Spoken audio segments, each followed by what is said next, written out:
အခုမြင်နေရတဲ့ဒီဗီဒီယိုထဲမှာတော့ဘရာဇီးနိုင်ငံကလူတွေဟာရှားဆောင်ပင်တွေကိုမိရှုနေကြတာပါသူတို့ကဒီရှားဆောင်ပင်တွေကိုအကုန်ဖျက်ဆီးပစ်ဖို့လုပ်နေတာတော့မဟုတ်ပါဘူးအဲ့ဒီထက်ဒီရှားဆောင်ပင်တွေကိုတရိစံတွေစားလို့ရအောင်မီးမုံဆက်တွေနဲ့ထပ်မြက်တဲ့စူးတွေကိုလိုက်ပြီးမိရှုဖယ်ရှားပေးနေကြတာပါအထူးသဖြင့်တော့မီးနဲ့မဟုတ်ရင်ဖယ်ရှားဖို့တော်တော်ခက်ခဲတဲ့စူးတွေအများကြီးရှိတဲ့တိုင်ပုံစံရှားဆောင်ပင်အရှိကြီးတွေအတွက်ဒီနီလန်ကိုအဓိကသုံးကြတာပါဒီလိုလုပ်တဲ့အလေထားကဘရာဇီးနိုင်ငံမှာတော်တော်လေးကိုခက်စားပြီးအထူးသဖြင့်ရှားဆောင်ပင်တွေကိုတရိစံတွေအတွက်အဓိကအစအဖြစ်အသုံးပြုရတဲ့ခြောက်သွေးတဲ့ဒေသတွေမှာပိုတွေ့ရတတ်ပါတယ်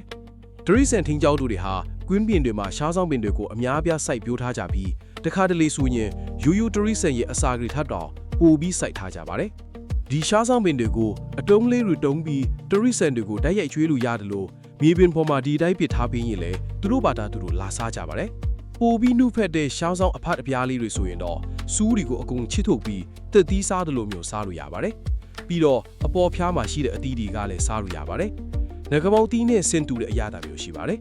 ဒါကြီးကထူးဆန်းနေတယ်လို့ထင်ပါသလားမိတ်ဆွေတို့ရဲ့အမြင်ဒီကိုလည်းအောက်က comment မှာရေးပေးကြပါဦးနော်